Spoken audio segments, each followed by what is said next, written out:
On the morning of January 2nd, 1978, a woman in California received a call asking for someone named Ray. She didn't know anyone by that name, so she simply told the caller they had the wrong number and hung up.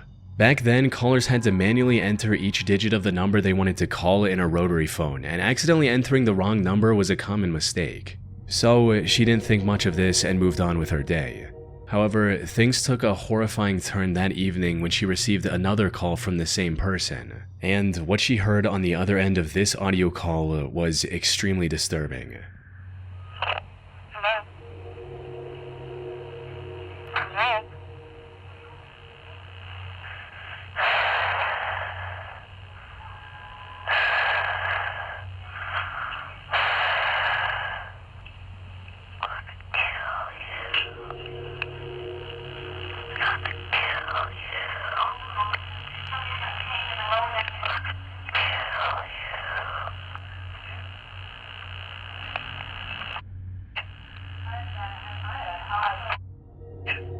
The man who was politely asking to speak with someone named Ray earlier was now threatening to end her life. What's worse is that this audio call wasn't a baseless threat or a troll. The person calling was later found out to be the Golden State Killer, one of the most infamous serial killers in US history. He terrorized California for over a decade from 1974 to 1986 and operated across multiple counties, including Sacramento, Ventura, Santa Barbara, and Orange County. What made him more terrifying than most other serial killers was just how precise and thorough he was. Instead of committing the crime whenever he got the chance, he would often plan months in advance. He would stalk his victims, learning everything about their daily lives and routines to find the right opportunity. This also included surveying the area around their home to plan escape routes. Sometimes he would break into his victims' homes beforehand to unlock windows, unload guns, and plant the gear he was later going to use for the crime. He would also call his future victims many times leading up to the crime and threaten them, similar to the call you heard earlier. This was all a part of his act, with these calls serving as a way for him to mentally torment his victims ahead of time. When he eventually broke into their home for the last time, he would often tie them up and make himself at home, even cooking in their kitchen on occasion.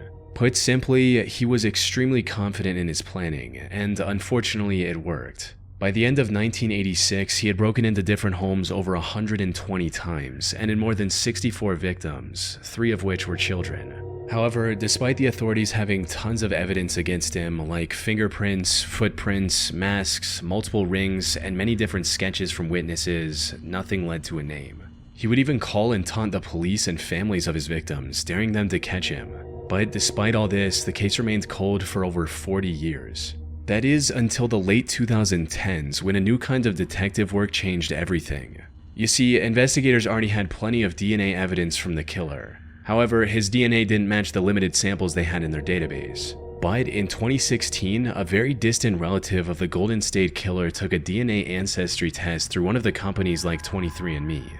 The DNA data from this company was aggregated by a company called GED Match. And the FBI then used this extensive database to see if any of the samples matched with the DNA evidence they had. While they didn't find the killer, they did find a match with one of his very distant relatives. This allowed them to go through the whole family tree with over 1,000 members and eventually find the person they were looking for. After 40 long years, the identity of the man behind this creepy call was finally made public. On April 24, 2018, authorities arrested then 73-year-old Joseph James DeAngelo, the Golden State Killer. He was a Vietnam War veteran and an ex-police officer from the Santa Barbara County Sheriff's Office. Investigation of his past also revealed a chilling instance from July 1979 when he was arrested for shoplifting a hammer and dog repellent. In hindsight, it's obvious that he was going to use both of these items for one of his crimes. And the reason he tried to steal them instead of paying was because he didn't want the sale tied back to his name in any way. In July of 2020, Joseph pled guilty to 13 counts of murder and 13 counts of kidnapping in a plea bargain to avoid the death penalty. He was given 13 consecutive life sentences without the possibility of parole and is now serving his time at a California state prison. The recorded audio calls he made to his soon-to-be victims have gone down as some of the most disturbing pieces of audio ever recorded.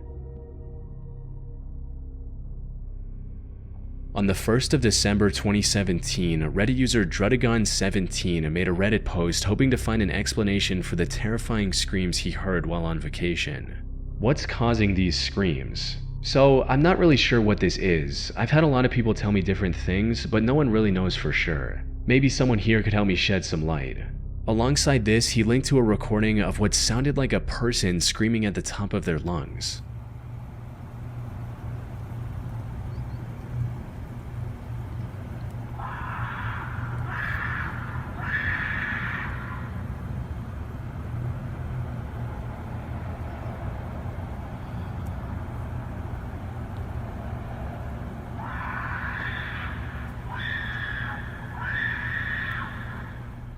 The OP then went into detail describing the circumstances surrounding these disturbing noises, reading, "Earlier in the year, I went on a long road trip across the states, mainly visiting the national parks and a few cities along the way. Towards the end of the trip, we found ourselves staying in the small town of West Yellowstone. This appeared to be an ideal base whilst we explored Yellowstone National Park. We booked into a pretty creepy but cheap motel just off the main street for a couple of nights. Me and my fiancé had one room, my parents another. On the first morning there, we planned to get up early, catch the sunrise, and hopefully spot some of the local wildlife. So our alarms were set for 5 a.m. At about 4:45 a.m., I was woken by loud banging on the door, followed by crying and shouting. I instantly jumped out of my bed thinking the worst had happened. I opened the door to my mom in a state of panic, saying, "There's someone screaming, a woman screaming." There, clear as day, I could hear a woman screaming. It sounded as though it was within 100 feet of us. Mom claimed it had been happening for the last 30 minutes. We wanted to call the police but had no phone signal, no phones in the rooms, and we were the only people about.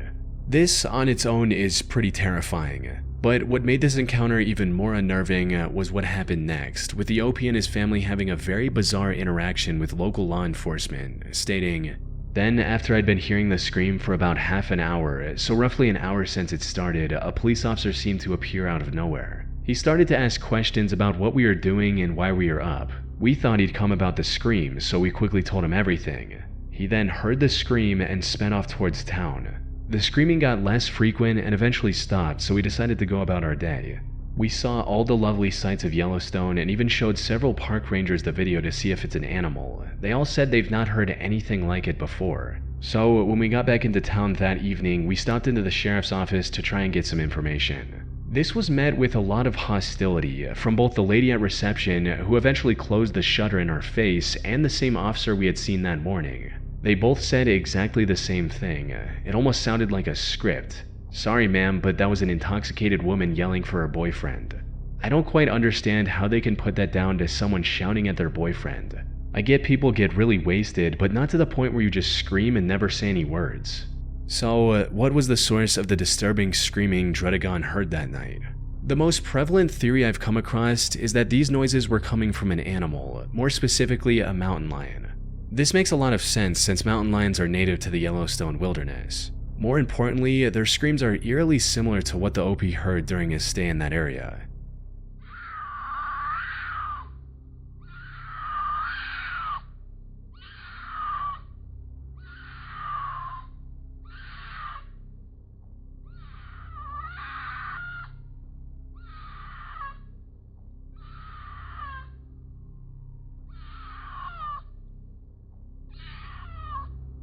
That said, it's still possible that the police officers were telling the truth, and that these screams were coming from an intoxicated woman. The pitch of the second scream in the OP's recording in particular is a lot more human-like than something coming from an animal.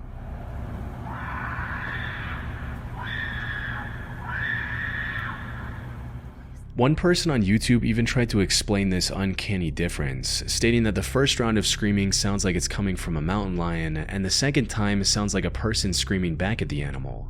Maybe they were just annoyed and were trying to scare away the animal or get it to shut up. While this could have been the case, most of the screaming noises OP heard were likely coming from a mountain lion, since according to his post, he didn't hear any cries for help or other words in these noises. Even if it were coming from a highly intoxicated woman, it's safe to assume that she would say something aside from just yelling at the top of her lungs. But if that's true, why did two different police officers tell the same lie? Some people speculated that they did so just to avoid scaring off tourists, or that they were just pulling a prank. But from what I've seen, Dredagon was most likely lying about this part of his story. It's entirely possible that after learning about the surprisingly normal origin of these creepy noises, the OP used this encounter to craft a disturbing story they could post on Reddit. especially since at one point during his original post he mentions showing the recording to multiple park rangers. Now, even if these rangers weren't 100% positive, they would still make the obvious connection with the similar animal noise that's common in that region. Draudigon also mentioned looking it up on YouTube and not finding any videos that could explain the disturbing screams. Even though when searching "screaming in Yellowstone" on YouTube, one of the first results is a 9-year-old video showcasing a mountain lion scream.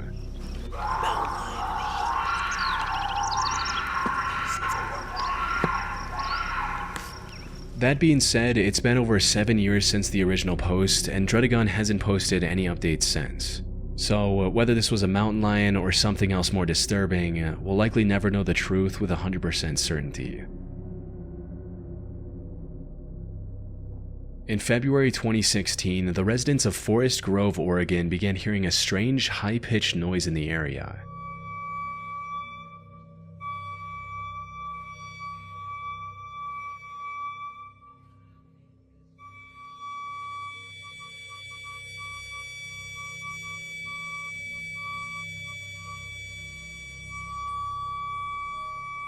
This eerie noise was limited to the city of Forest Grove and the wilderness surrounding it. It could only be heard for a few minutes at a time. It would begin blaring randomly throughout the day and often late into the night before going away for a few hours. One of the most disturbing aspects of this noise was how quickly it spread to the entire city. Its tone was deeply uncomfortable, resulting in a lot of people calling the police in distress. It's happened twice tonight. It's happened about 5 times during the last 7 days, and the neighbor beside me, we can't even hear each other in the backyard. Neither one of us can figure out what's happening. Throughout that February, emergency services received over 200 calls from concerned citizens, some even reporting physical symptoms from hearing the noise. But one question was on everyone's mind: where was this screeching noise coming from? One of the first theories that came up was that the noise was coming from a gas leak, something that could possibly be that loud.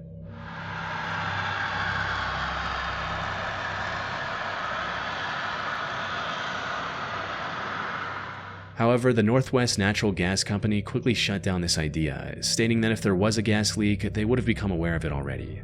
Also, a gas leak sounds more like a jet taking off rather than the screeching sound reported. On top of that, they pointed out that if there was a gas leak big enough to cause this much noise, the smell of the leaking gas would spread throughout the city as well. Another theory that came up was that this was the result of trapped air and sewer lines escaping through a manhole. However, a major flaw in this theory was that if it were true, why did the noise only begin in February of 2016? The fire marshal, on the other hand, suggested the idea that it might be coming from someone's faulty air conditioning system. This is because many dysfunctional systems emit a very high-frequency sound, similar to what the residents of Forest Grove were hearing.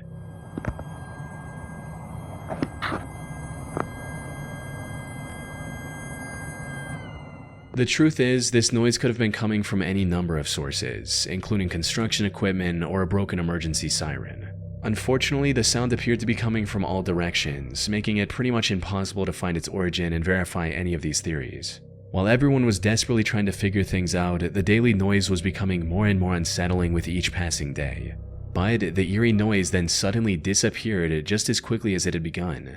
Over 9 years later, and this strange noise is still an unsolved mystery. That said, I believe the most likely theory is also the most boring one, that this whole thing was a prank or hoax by someone with a horn of some kind.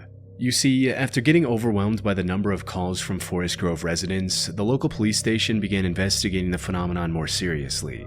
Amid their search, they put out a statement warning any potential pranksters, reading, "While some might find it comical, interesting, and mysterious, it's unlawful if it's being done on purpose. If this is the case, the individual caught will face possible repercussions."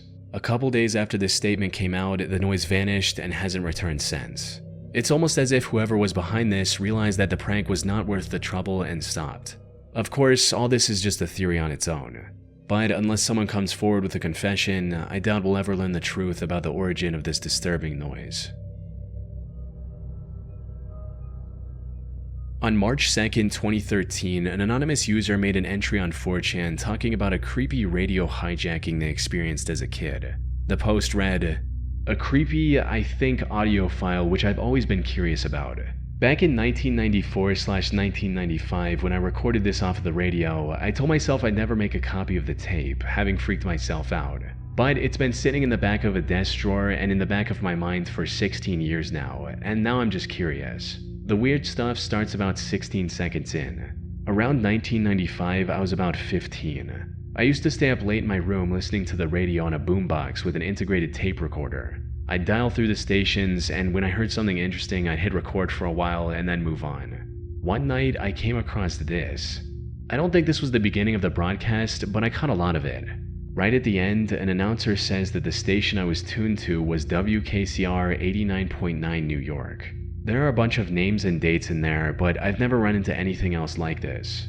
Alongside this was a link to an audio file that starts off quite normal with a section from a 1993 song by Billy Cobham. It then abruptly transitions into a violin section from a song called Golden Sonata by Henry Purcell. The audio then morphs into a bone-chilling, high-pitched scream of sorts.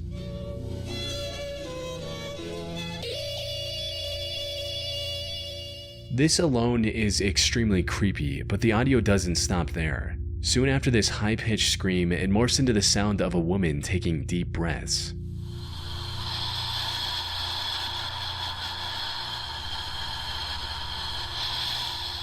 This breathing pattern repeats a few times, ultimately leading into the sound of a woman reading seemingly random names and dates in an almost whisper.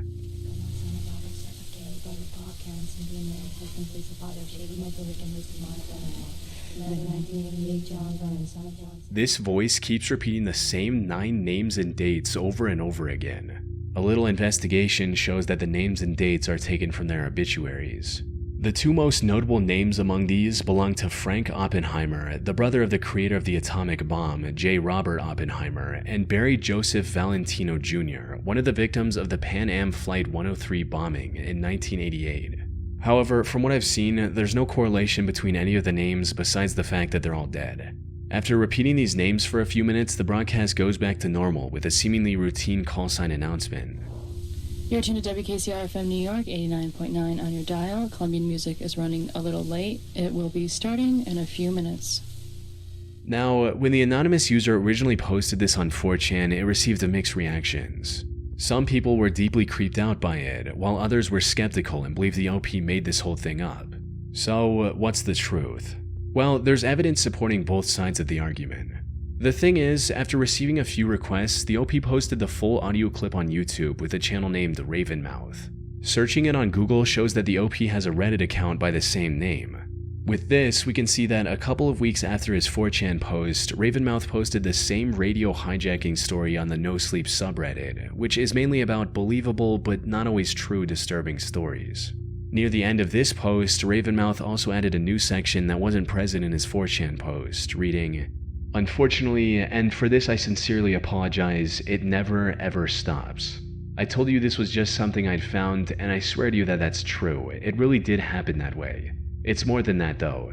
I don't really know how long it takes. A few weeks or months from now when you're alone and suddenly you hear the keening, quavering sound rise up like it's crawling out of your spine and into your skull, you'll understand. When that night comes, if you listen closely to what comes after the horrible sound, you'll realize that the woman will be reading your name, new names. You'll play it for your friends, your family, add their names. I hope, desperately, that if I can make the list long enough, add enough names, then they'll take mine off and leave me alone. I'm sorry." This is plenty of evidence to show that this story is fictional and Ravenmouth made it all up. However, he remains adamant that while he did embellish the story a bit for the Reddit post, he still did record the audio from the radio when he was a teenager. So, could the WKCR station have actually been hijacked by someone? It's entirely possible. Radio hijackings are not a new phenomenon, and were certainly a thing back when this would have happened. But WKCR is owned by a college, and ran almost entirely by college students. When asked about it, the WKCR team stated, "As far as we know, this did take place on WKCR airwaves. In terms of the claim that it was a hijacking, that is very unlikely. WKCR is a weird place with weird programmers, probably just some late-night new music programmer having fun on the mic." Put simply, Ravenmouth was likely telling the truth, but what he thought was a creepy hijacking was just the artsy experiment of a college student. Although this, of course, cannot be 100% confirmed. On March 1st, 1999, the US National Oceanic and Atmospheric Administration recorded an ominous sound coming from the ocean. This is what it sounds like at 16 times speed.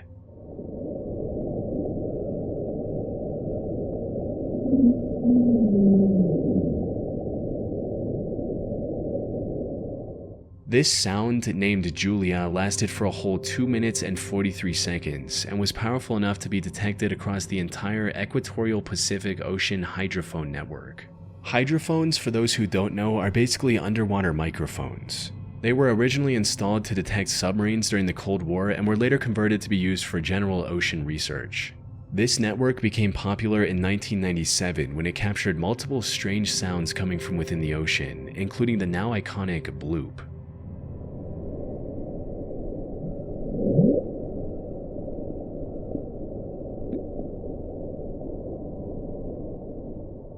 According to the official explanation, the sound heard in this recording was caused by ice quakes and large icebergs, or by icebergs scraping the ocean floor. Julia was recorded nearly 2 years after this one. However, unlike bloop, it doesn't have an explanation. Due to the high loudness of Julia, scientists weren't able to pinpoint its exact location. One potential solution that's been floating on the internet for a while now is that Julia originated from underwater volcanic activity. Sadly, this theory falls apart quickly upon inspection. This is mainly because there was also recorded audio coming from an underwater volcano called Upsweep, and it sounds nothing like Julia.